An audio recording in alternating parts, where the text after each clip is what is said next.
Well, what's philosophy? What is the nature of philosophy? This is the question that I would like to tackle. This is in this small book, the philosophical inquiry that I wrote some years ago, and I have a theory about the nature of philosophy that is not so innovative as you can think. It is based on a kind of triangular view of philosophy as a derivative practice, but I think I have developed it better. The idea is to investigate the nature of philosophy not internally, as the most philosophers do. What's my method? What's the nature of what I'm doing?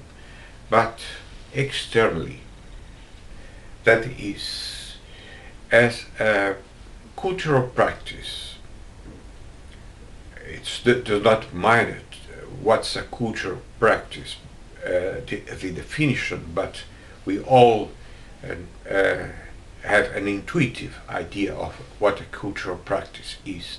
And the most important, most basic cultural practices are religion, I think, art, and science. Science can be classified as a cultural practice. Not always, but here we will classify as a cultural practice. And the idea is that philosophy is derivative from these three cultural practices, and derivative in the same sense that it takes the elements of these three cultural practices. What kind of elements? Material elements, motivational elements, and also procedures or methodological procedures. And we can do it better if we build a triangle, and this triangle has in the edges the science, the arts, and the religion or mysticism. And what is outside this triangle is what is science, what's arts, what's religions. And what is inside the triangle is the philosophy. And we can compare this with the opera. Opera is a cultural practice that is derivative of a plot. There must be a plot of poetry, sometimes very good poetry, and music. If you put all together, you in a suitable way, you have opera. You can think that maybe the result that is philosophy is not so mixed as the opera, is more like an amalgama. In an amalgama, you take different elements and you build a certain kind of metal. And I prefer this second way to think. But if you have this triangle, you have a way to classify philosophy. You classify philosophy what's in the middle of triangle. You have, for example, Plato, the Platonic philosophy. Why? Because he was an artist. The dialogues are artistically produced, and he was a person with mystical interests, mystical ideals, and so it has something with art, something with religion, but also something with science, because science has as its deepest ideal, if the noised philosopher of science agree or not, to reach the truth, the ultimate truth, though it is impossible to reach the truth, or something so approximate to truth as possible. And Plato had this in his consciousness. He even put his theory of ideas, his doctrine of ideas, under scrutiny, trying to find several problems with the theory, and one does not know for sure if he maintained the doctrine of ideas after this self-criticism. Well, although Plato has interest in truth, but what about Nietzsche? Nietzsche was a kind of poet-philosopher. Nietzsche is obviously here, near to the art, and you can go further. What's near to the religion? There are many mystical philosophers, but there is a great philosopher that is somewhat near to the religion. It is Hegel. Hegel has to do with arts, and has to do with the true truth. If you agree or not, it has to do with the truth. And what about science? There's a lot. Russell is a great philosopher that approximates itself to science. But you have the Wiener Kreis, you have Carnap, you have Quine. Quine is very, very in agreement with a scientific theory more than the Wiener Kreis. And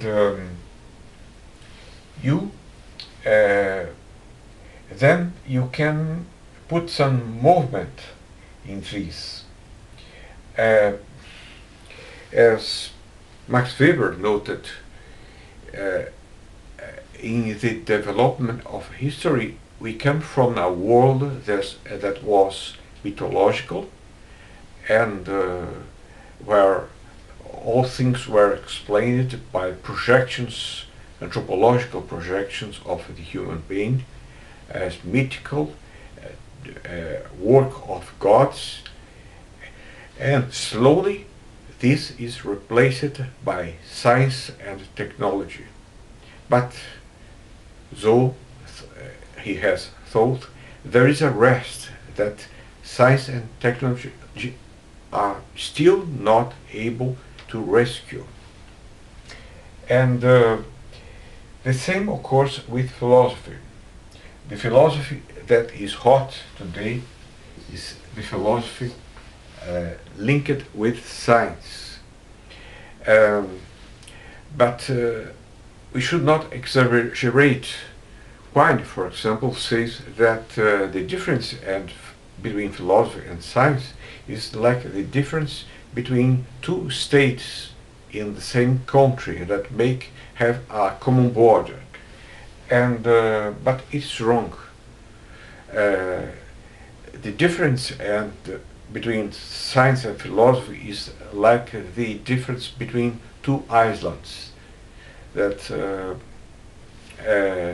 are not so near one to the other as we would like to see.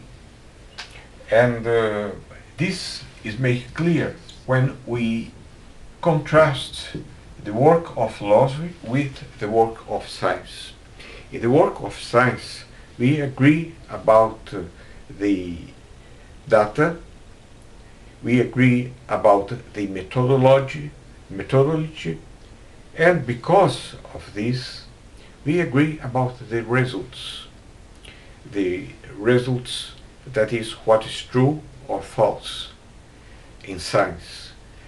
And so science can be very broadly defined as